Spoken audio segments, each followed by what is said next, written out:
Um, as Dr. Yalda said, I just graduated from Millersville this past summer, and I think that helped add some of the background and context to some of the experience that I've had over the years. So we can go ahead to the first slide, please. To the next slide, actually, the second one. So background, she just talked about that. So let's go ahead to the third slide. So I guess the real thing is I think everybody's kind of familiar with government emergency management. Your state, local, county emergency managers, and FEMA has emergency managers.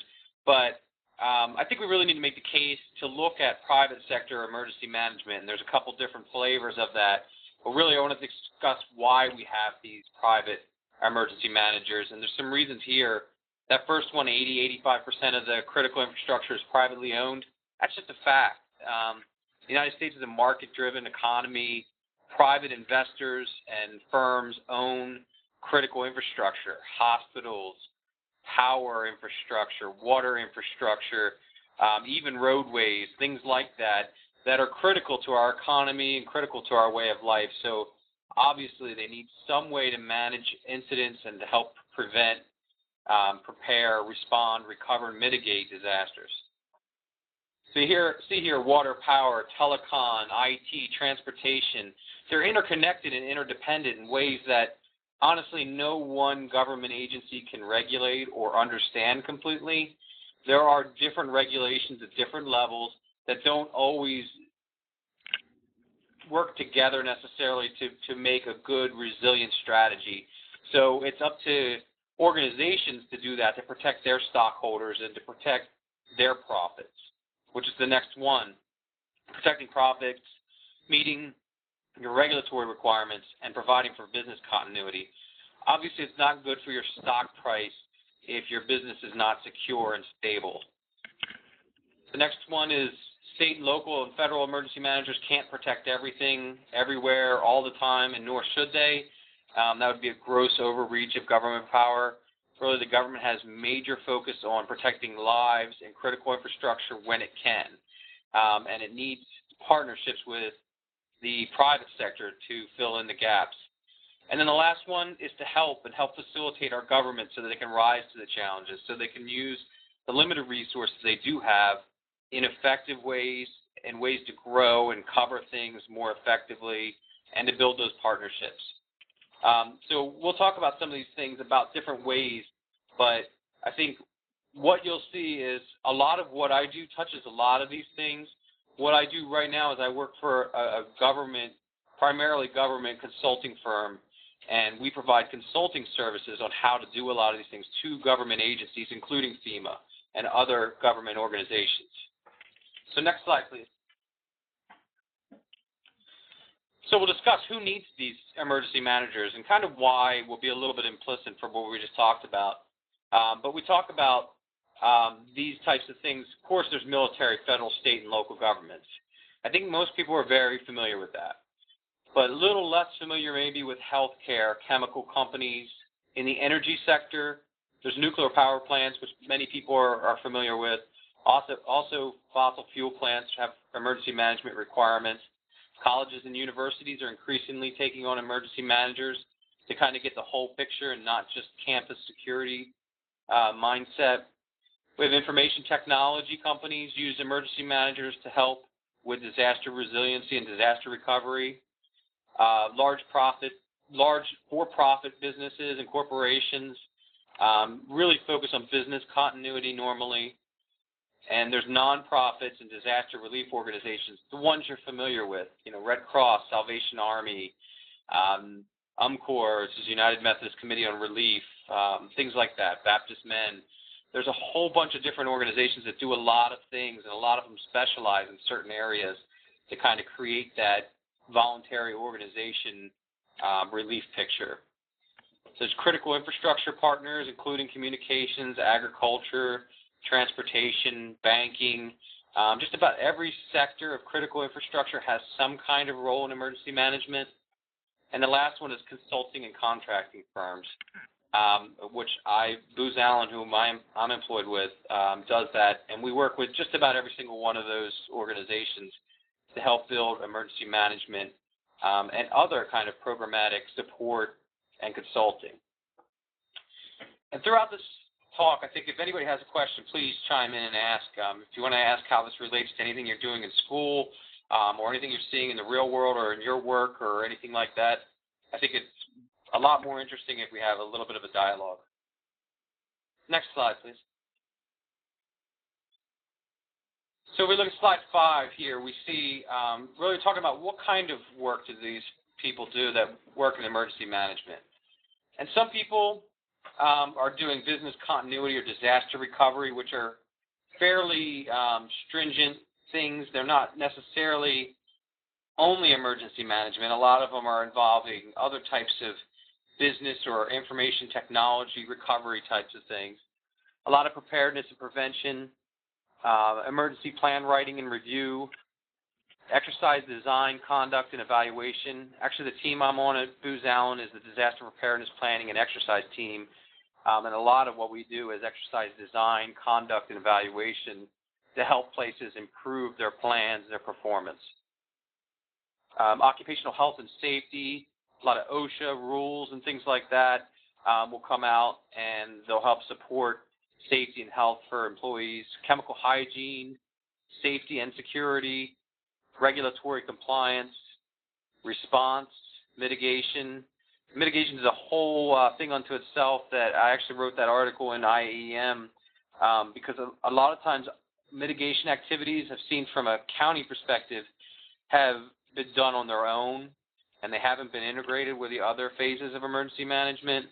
And I think there's a real opportunity to use mitigation as part of the overall strategy. So what I proposed in my IAM article is to move mitigation from a standalone phase of emergency management to an all-encompassing sort of centerpiece that would cross over into preparedness, response, and recovery, so that you could integrate those things in a more meaningful, coordinated way.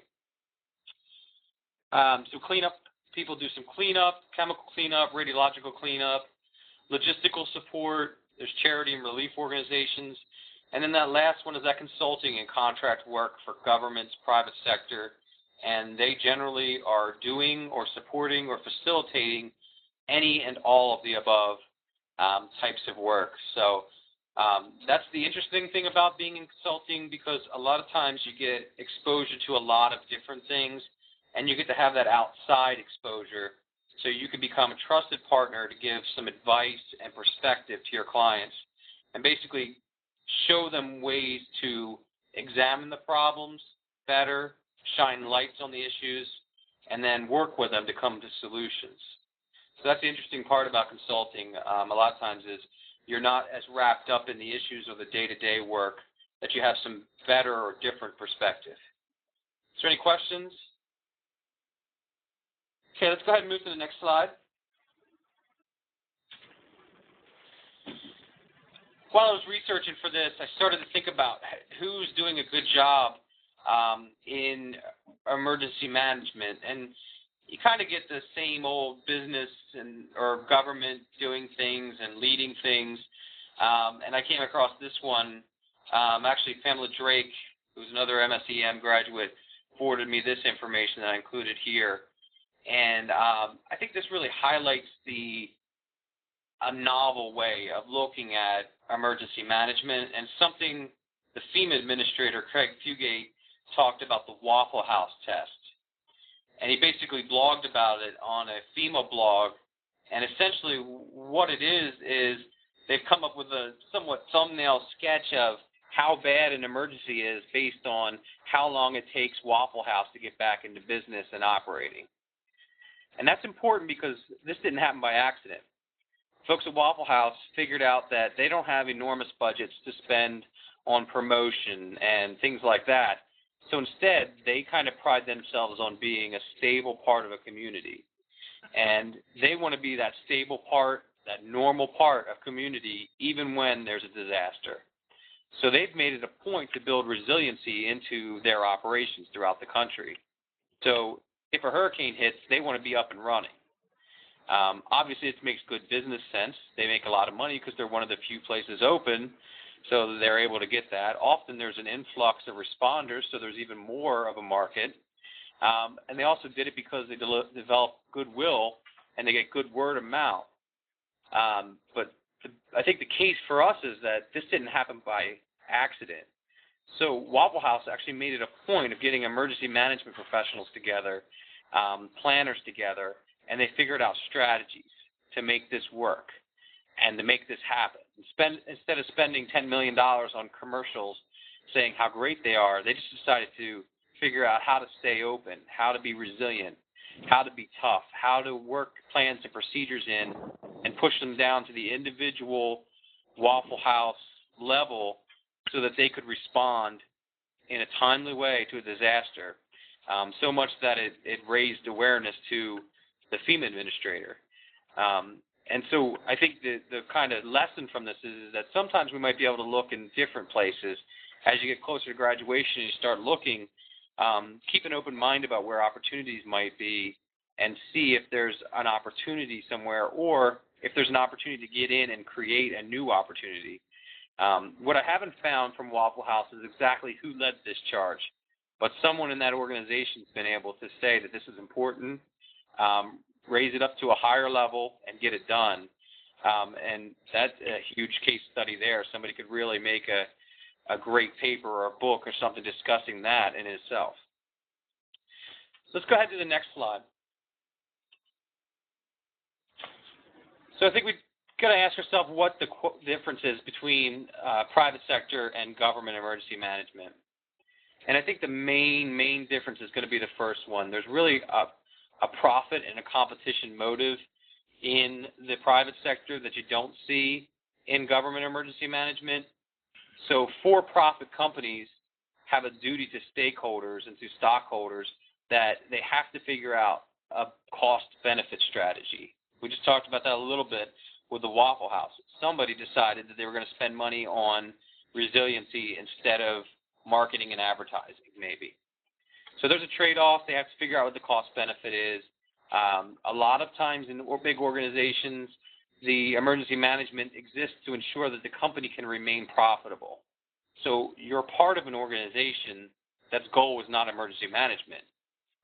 You're a processor to make sure that things happen and that the business can continue to work and make money and maintain a competitive edge. A lot of consulting and contracting organizations offer emergency management services and expertise to clients to generate profit. My organization does that. We're a for-profit company. We're publicly traded, so we have stockholders to be concerned about, and we work to win work, demonstrate value to clients, come up with new best practices and ideas, and then market them to other clients and sell our services. So there's a continuous cycle there, that profit, and of course we have competition from other organizations. So I think the next one, stakeholders. The group of stakeholders in the private sector tends to be smaller and more focused groups of stakeholders. So you may have shareholders or company directors, IT professionals, business partners, things like that, where you have a smaller, more controlled group to some degree. But often you're facing a lot of challenges dealing with proprietary information sharing. You're trying to maintain your competitive advantage, so you don't want to give away anything, but you also want to build resiliency, maybe with your supply chain or your business partners. And some of your business partners even might be your competitors in other sectors or arenas. So sometimes these things get a little complicated in the private sector, whereas in the government sector, there's really no profit motive, and there's stakeholder groups are usually pretty large in general.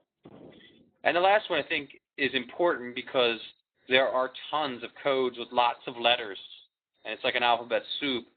So OSHA is the Occupational Safety and Health Administration, the NRC, the Nuclear Regulatory Commission, the FERC, which is the Federal Energy Regulation Commission, the Department of Homeland Security's DHS, TSA, the Transportation Security Administration. I think you get the idea, but Environmental Protection, Federal Emergency Management Agency. Of course, there's NFPA types of consensus standards. And then there's a whole host of state and local codes Where if you work or operate in a place like Pennsylvania, a Commonwealth, with 2,500 different municipalities, and you have a large footprint in a Commonwealth like that, you may have to answer to 500 or 1,000 different organizations with some kind of regulatory authority over you. Next slide, please.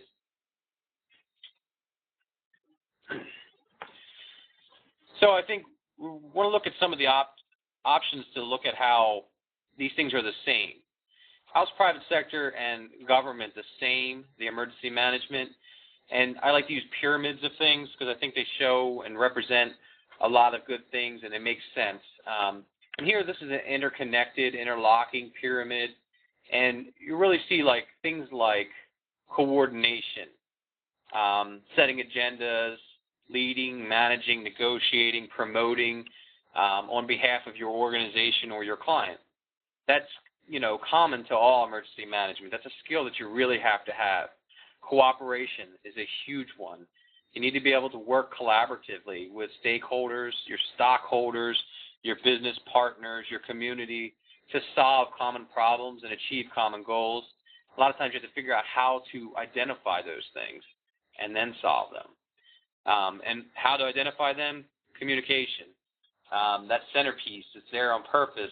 Communication is a key component to figuring out a way to make a common vision and then communicating that vision, the purpose, explaining your motives, really cultivating buy-in so that people work with you. So that's how you kind of get that cooperation and coordination.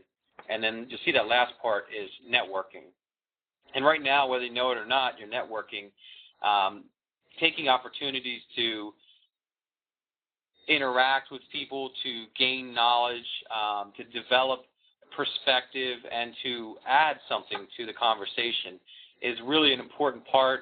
And networking is kind of all of the above: coordination, communication, cooperation.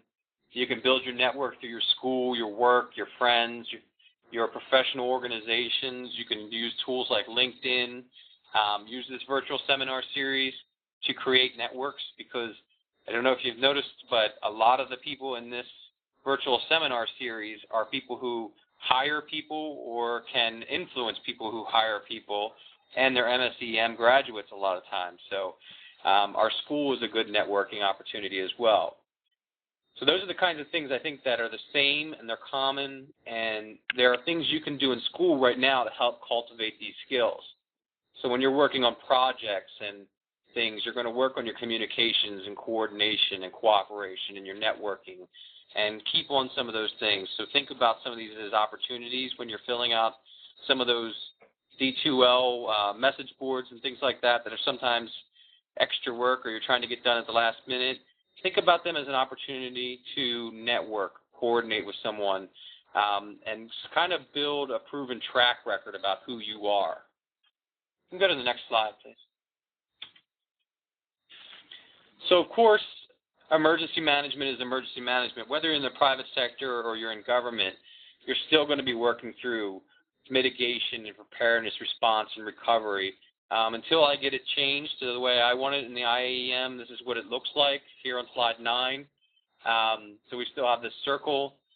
When I'm done, there'll be a triangle in the middle, and there'll be preparedness, response, and recovery on the outside.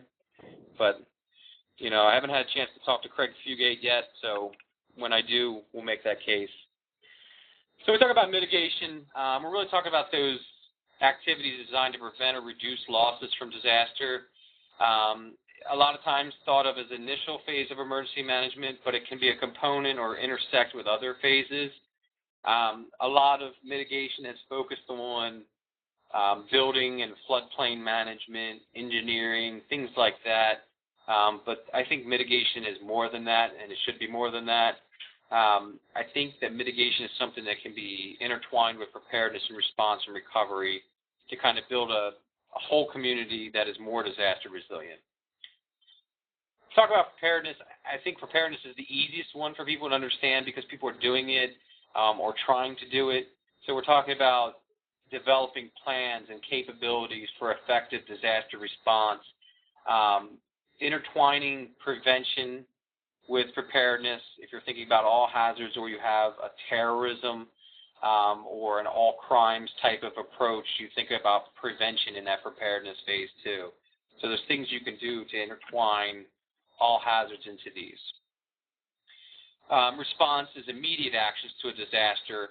So, you may be doing it actually just before in preparation for something like a notice event, like a hurricane, or immediately after something that has no notice, like an earthquake. So it's something that happens and you're saving lives and protecting property. And then recovery, we're talking about those activities that continue beyond the initial emergency period. And really it's a coordinated effort to get the community to the new normal, as the FEMA administrator calls it, the new normal. It's a way to restore your critical community functions and develop the community back to the new normal. It may not be back to what it was before, but it's the new normal. Hurricane Katrina is a perfect example. I don't think New Orleans will ever be the same, but it's getting back to a new normal where it's operating in a certain way. Go to the next slide, please.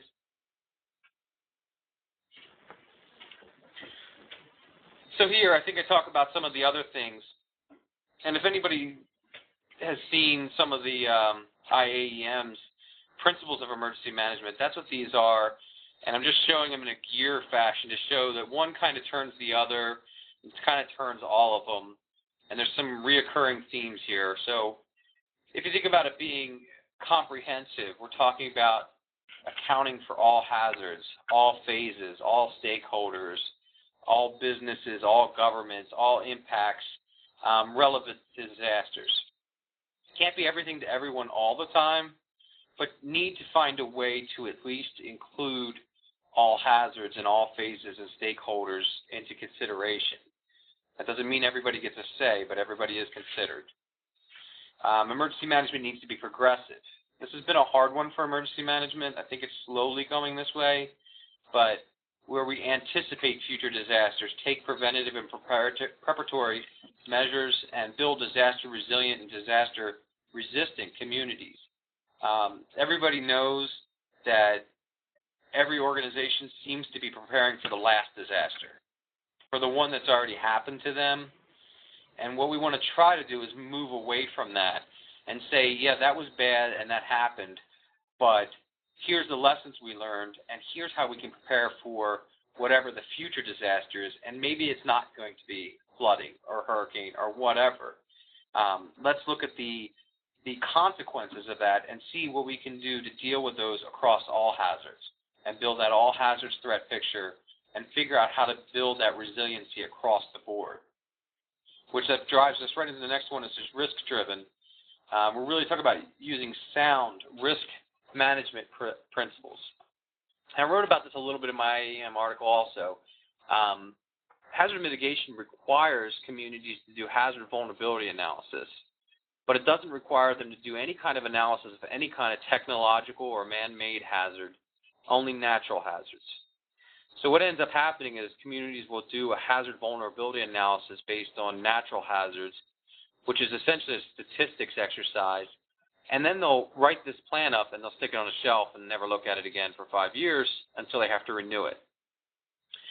What I'm saying we should do is figure out how to work the all hazards vulnerability analysis into that process and use that process to identify all of our hazards, to figure out all of our risks, and figure out how to quantify them when we can, and if we can't, to explain them qualitatively so that people understand that they're real hazards. They may be high consequence events, but they might be very unlikely. Something like a nuclear power plant incident is a very high consequence event, but it's very unlikely.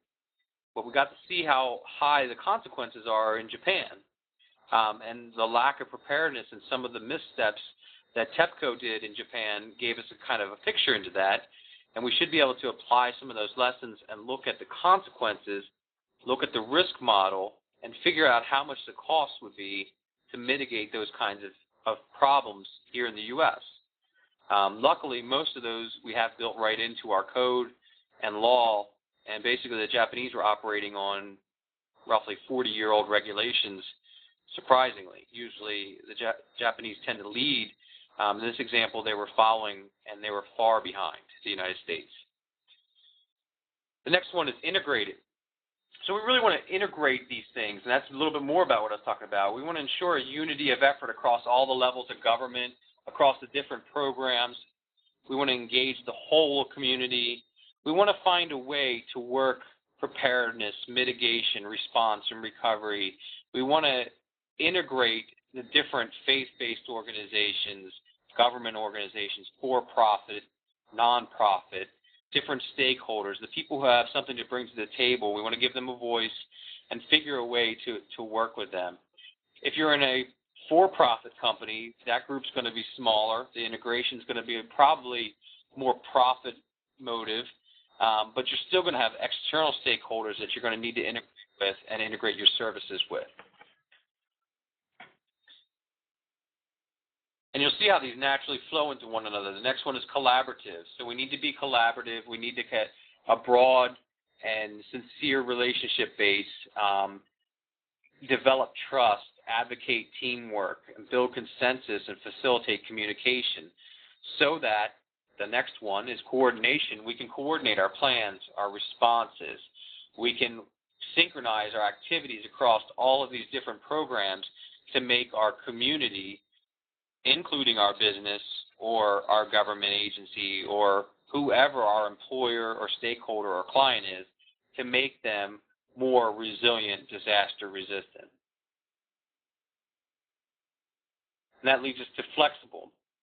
We need to be flexible to use creative and innovative approaches. We need to find new ways, and this is where our consulting firm really comes in. We're able to do things in flexible ways. We're able to find new solutions, to use new tools and technology, and we're able to use them and then apply them to our clients' problems, take expertise and apply it to our clients' problems, and figure out flexible ways to deal with things. Also, a consulting firm is a little more flexible because you hire us for a job. We have a contract. We do the job, and then when we're done, we leave. So you're not building a layer of bureaucracy as you would if you were adding, say, more employees in a business or more government workers in a government. You're actually hiring people with specified expertise, bringing them in to work on a project, and then they leave and they deliver a project that is actually deliverable. So that's another flexibility type of thing that we contribute to in consulting. And then there's the last one, professional. And I think you all are on a very good road towards this one, because we talk about valuing science and knowledge, taking an approach based on education, training, experience, ethical practice, public stewardship, and continuous improvement. And what I think we're seeing is a transition from the hey you guy who was the retired fire chief or police chief, who is now the emergency manager by default, to the educated and trained emergency manager who is experienced, who has a degree in emergency management, who understands sound planning principles.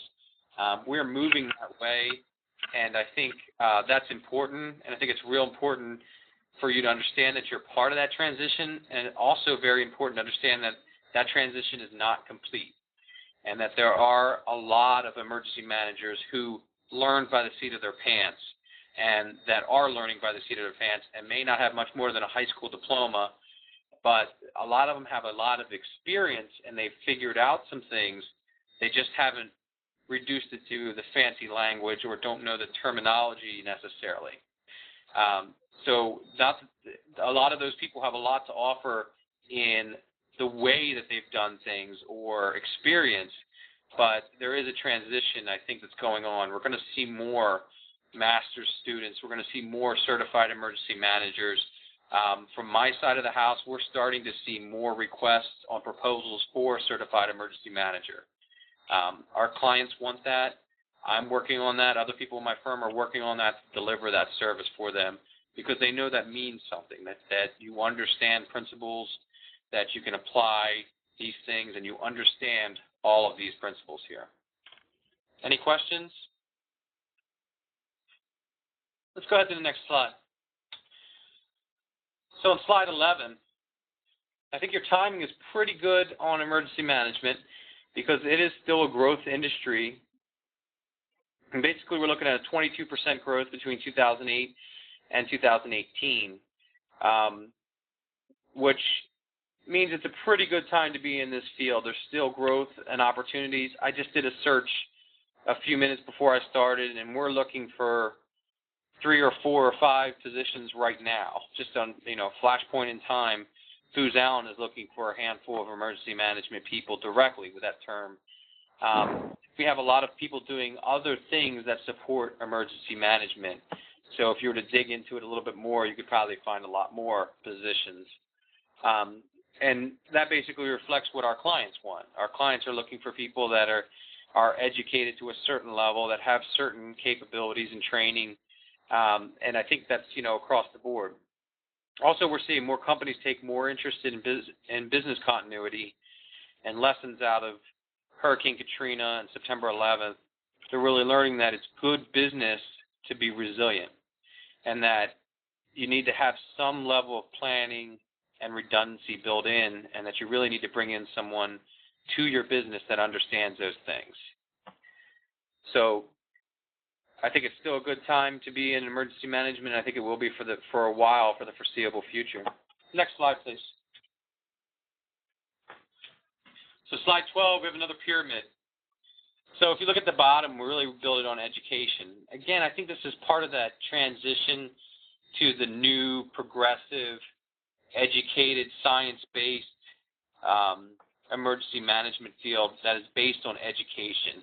And education is not training. Education is teaching you how to synthesize topics and how to understand the baseline. So you're receiving that now in your emergency management program. So you have a Master's of Science in Education, and then what, right? So you're really going to need to complement that with training. Training, something that you can apply directly. Things like incident command system, radiological training, if you're looking at that realm. Things like that are important. Then you're going to build experience. And some of these things may not be built, obviously, in order like this, but they're more from the most broad to the more specific. So you get experience, and you get experience from jobs and opportunities and volunteerism, things like that. You may have opportunities during your education to get some experience in an internship or your practicum assignment, things like that. Whenever you see training available, take it. You get that experience. The next one's your network. Network is very important, and it's almost the top thing here, but network is important. You're building your network every time you interact with somebody in the field or even outside of the field. So you start thinking about people as potential clients, as potential peers, as potential allies, as potential partners, and as potential employees someday. So you think about that way, and you build those partnerships. So you figure out how you can add value and demonstrate your worth to your employers, your coworkers. You build your reputation, your personal brand, and you network that. And then you start with really developing sort of those differentiators. And we start talking about things like your certified emergency manager designation, maybe a critical role in an actual disaster, publishing an article, speaking for a school organization, or speaking and doing things like that. And I'll tell you, the easiest way to get on the road to differentiators is start working on your CEM. So look at the Certified Emergency Manager program, map out a way to do it, get a mentor that's already a CEM, and figure out how to go down that road for those differentiators. And that has helped me a lot because it helps give you a plan and a target, and it kind of keeps you from just bouncing around and doing these things just by chance. I really have a plan now, moving towards a goal. I have 2 CEMs that are actual mentors to me. I'm in a program here at Booz Allen where we actually have a monthly study circle that's sanctioned by the firm. The firm is paying for the cost of my certification. So I'm moving forward on this on a timeline with a process, And I'm finding that I'm building these differentiators all the time because I'm trying to meet or exceed the CEM Commission standards. And I really want, when I get that CEM, it's really just going to be a kind of a crown jewel of everything I've been doing in this time period. So that's just going to be validation that everything I've been doing and all the hard work I've been putting in is worth it. And I'll get that. And I hope that what that CEM means, that differentiator means, that clients and people in my company are going to look to me to find answers now, because they're going to look to me and say, well, we know you have this because you've been credentialed. So that's a key differentiator. So things like that are really a way to kind of top off the picture of who you are. So that's how you find those opportunities. You rely on your network to tie those differentiators, your experience, your training, and education together into a picture that says, I'm suitable for the position you have available. Don't be shy about reaching out to people in your program, people you know. Don't be shy about reaching out to me. I'll have my slide on the end with my contact information. If you have a question, if you want to be pointed in the right direction, if you're interested in employment, do not be shy. I'm happy to pass a name along, look at a resume, give you pointers, all those types of things. It never hurts to have somebody in the network helping you along each time. So I think it's a very important thing. Don't underestimate how important a network is in building those differentiators. Any questions? Let's go ahead to the next slide. So on slide 13, I talk a little bit about Booz Allen's role in emergency management. And we really support our clients' emergency management agencies by developing strategic plans, developing and training, delivering training programs. We provide guidance and coordination in disaster planning and exercises. We do research and writing, planning, training, coaching, and facilitation, exercise design, development, and execution, evaluation and data analysis, specialized area expertise. I think the last one's the most important, clarifying issues and challenges. And I think it sums all up by applying our expertise and our capabilities to solve our clients' toughest problems. So usually what we do is we'll write a proposal saying, we hear you're in need of this, and we're going to deliver you this. And usually what we tell you we're going to deliver is we're going to figure out a way to look at this in a new light. We're going to figure out a way to apply new principles, to use technology, to use expertise, to use the right people at the right time in the right place to solve your problems. Sometimes our clients don't even necessarily know what their problem is. So a lot of times we're going to say, we're going to figure out what your problem is, and then we're going to help you solve it. Obviously, we can't solve anyone's problem unless they're willing to solve it. So we can help show them what the issues are, help lay out a path forward, and help facilitate that and bring them to the solutions. We can go to the next slide. So in slide 14, I have a couple of examples here. And basically, these are all hyperlinks to some things that we've been able to do, and I can tell you a little bit about it. Right now, we have a FEMA contract for planning and technical assistance support. And essentially, this FEMA contract is one where we're doing all kinds of stuff for FEMA, giving them expertise that they didn't really have, tools in their toolbox. So things like mapping and developing probability and statistics on geographical hazards, figuring out scenario-specific hazards, doing some program assessment and project management for them, coming up with program analysis, coming up with a risk and vulnerability analysis tool, and we're doing testing, training, and exercises under this PTAS program for FEMA. You also see that 2011 National Emergency Management Association Policy and Leadership Forum. This is a perfect example of some of the things that we get involved in. In 2011, we basically, NEMA, the National Emergency Management Association, had a policy and leadership forum that Booz Allen helped facilitate, and some of our key senior vice presidents helped lead. And we had a booth there. We helped present some of the topics and bring some of the things forward.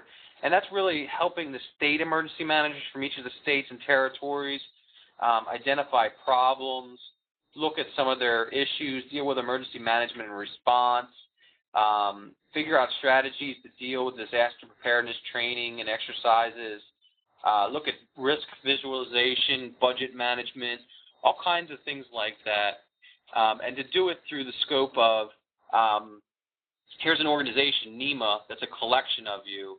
Figure out best practices across the board, share those best practices, facilitate those discussions, and then from a Booz Allen standpoint, we actually weren't even soliciting the business of the states. We don't normally provide direct services to states because we run the risk of having a conflict of interest with our federal partners and our federal clients.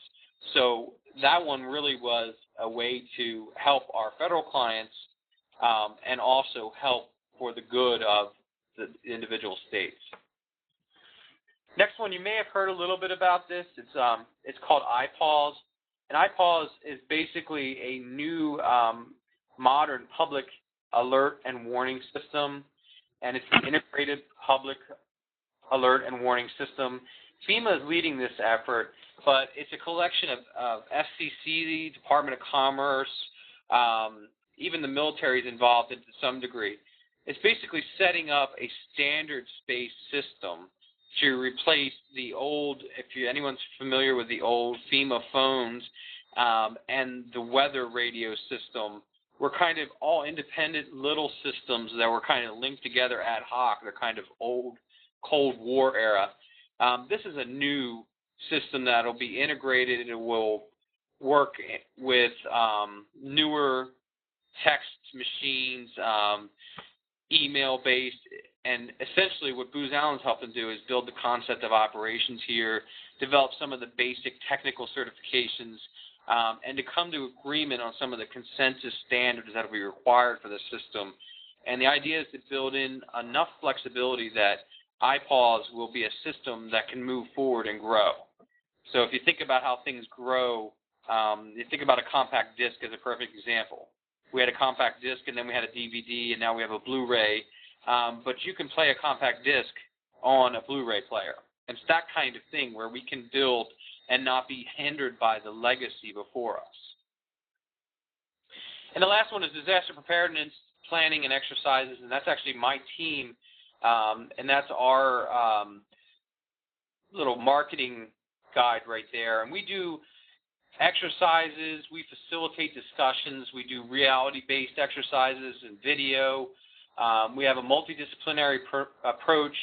And essentially what we do is we help clients figure out what their problems are, kind of shine lights on those problems, and then facilitate discussions or exercises to find suitable solutions for those, record those, and then help facilitate their implementation. So we're able to use the whole firm's capabilities to apply to those needs of our clients, and that's something that we use disaster preparedness planning and exercises for, so we can help someone build a plan. Obviously, once you build a plan, how do you know it's any good? You need to exercise that plan. So once you've exercised that plan, how do we know that you're improving anything? We develop an after-action report with a continuous improvement matrix in it, and then we help you facilitate those things, and then we can do it all again in a cycle. So it's that kind of thing that we're able to bring to our clients and help them with these things. Go to the next slide, slide 15. So this is just a quick plug. Booz Allen is pretty much always hiring somewhere in the country or world. We have a worldwide footprint. The U.S. is our main footprint, and the Washington, D.C. area is our largest by far, since the federal government is our biggest client by far. But you can take a look at that website. If you just Google Booz Allen jobs or something like that, you'll find this site as well. And you can just put emergency management in there, and you'll get quite a few hits. And a couple of them will be emergency management planners, things like that. So keep an eye out. I would say use your network, and I'm a member of that network. If you're interested in something at Booz Allen, contact me, let me know. I can see if you're suitable. I can see if I can put you in touch with somebody at the firm that can help you out with that. I'm not a recruiter, but obviously I can forward you to the correct people, and it's nice to have somebody in your network that can help you with those things. So definitely, coming back to what we talked about earlier, use your network. Go ahead to the next slide, which is the last one. I think we're right about on time. There's my contact information. Please feel free to reach out to me if you have any questions or issues or concerns. Looking for a job and you're looking for someone to introduce you to something, let me know. I'm not shy about things like that. The last 3 slides of this presentation are just the resources that were used for it, so it's sort of bibliography of what we've used. If you're interested in any of those or you want a copy of this, let me know, and I'll send it out to you. I think you just have it on D2L, so you don't actually have the copy, but I'd be happy to send you the copy if you're interested in it. Is there any questions? Yes, Brian. Cameron Kane, Field Services Department at Millersville. I'm not in a program right now, but I am interested in going back and getting my master's. Since you are a recent graduate, can you tell me a little about what you see as the longevity for being a particular service provider to a certain region, or is this a type of career where you find that you would have to move around a lot, that you only have short stints in each position? Yeah, I think it depends where you end up. If you end up with, a government service provider, you probably just pretty much park in that career for a long time. The problem is there's usually not much growth on a county level or something like that. It's very difficult to go anywhere once you get to that level. In Newcastle County, I was the number 2. And from what I was looking at, I was going to be the number 2 until my boss either died or retired. Mm-hmm. He's only 4 years older than me, so I wasn't going to wait around for that, and that's what brought me to the private sector. So it's a little bit of a mixed bag at different places. Difference about Booz Allen is one of the things we kind of pride ourselves on is you can make a career here, so you may have a ton of different jobs while you're here, but your career is with Booz Allen. So we have things to help you develop a career, and some of the other consulting firms have these things too, and some don't. So definitely, if you're looking at that, definitely want to get an idea of what they do have. But our firm will help you with education and career development, and we have a career track and a program with real career competencies and everything to build a career and stay here for a long time. But in that time, you may have 50 different clients. So it's kind of a mixed bag. There's other consulting firms where you may go there and work for one client, and when they lose that contract, and not if they lose that contract, when they lose that contract, because all contracts will either end or you'll lose them, one or the other. So working on that contract basis, some firms will just toss you out, and you'll have to find new employment. So if you do look at that avenue of private industry, you just definitely want to be aware of that kind of thing. It's definitely something to be important, to be aware of.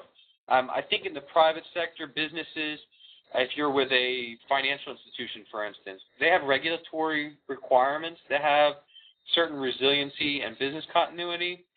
So I think, obviously you'd have to build your case and demonstrate your worth, but there are career opportunities at places like that because they have requirements, and they usually have a structure of maybe a regional to a national type of organization that you could progress through. So it definitely depends.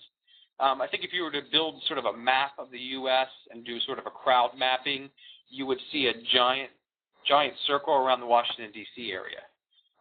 Not by accident, of course, because that's where FEMA and DHS and sort of the monsters in this organization and emergency management are.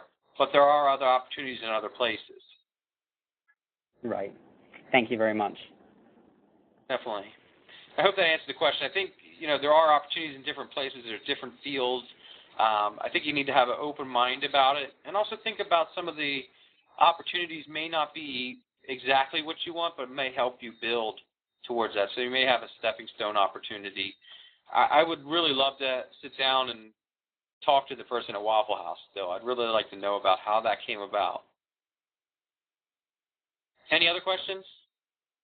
Hi, Brian. This is Chelsea. I was just wondering, what types of experiences and skills I guess since you worked in both private and public, do people look for on resumes? Yeah. I'd say one of the things we kind of always said, I was on hiring boards when I was in Newcastle County, and one of the things we kind of said is we want someone to be able to coordinate and speak and present and do those things, but we're also looking for somebody who's been tested somehow. So a lot of times we did end up with somebody who had been a volunteer firefighter or a law enforcement official or something like that, but somebody who showed that they wanted to do a little extra. Someone who went to school and got a master's would be a perfect example. Someone who did some specialized training, things like that, meant a lot when we were looking at things. So I think that the key is to try to build some kind of experience. If you can get experience into, I know Lancaster County is looking for people to help out with the radiological exercise. So you can put that on a resume. So you've done two things there. You've built contacts with a county emergency manager, and you've actually participated in a real full-scale exercise, which is a great kind of for a resume. So that's a perfect example. I think you really want to look for those opportunities, and those are the kind of things that are at the top of that pyramid that we had on slide 12 that are really differentiators, that are going to set you apart. So every resume that comes through is going to have, education, maybe, or maybe that's a standard now that we want. But not everyone's going to have where they participated in a federally graded exercise or something like that. So look for those opportunities when they come. Sometimes you may have to create those opportunities. I've actually done things previously. I kind of fell into emergency management when I was in law enforcement, where I became in charge of a CERT team, and I started doing volunteer management and things like that I didn't realize at the time, but I was building facilitation skills, and I was building consulting skills. I was coordinating things, and I was in charge of things, and my bosses weren't real interested in telling me that I was doing all these extra things, so they didn't want to give me any extra money. But when I stepped back and I realized what I was doing when I tried to market myself for another career, I said, I really spent a lot of time and effort learning these skills, and I also went out of my way to find training to help support those skills. So you really want to try to mesh those things together, if that makes sense, Chelsea. Yes, thank you very much. Are there any other questions? Are there any other questions for Brian? Well, thank you so much. That was a very informative talk. I'm actually going to, if it's okay with you, to make your PowerPoint available on D2L and encourage students who didn't have a chance to participate to look at your slides and listen to the archived information. I think the information you provided is really valuable in terms of also everyone kind of understanding the range of possibilities in this profession.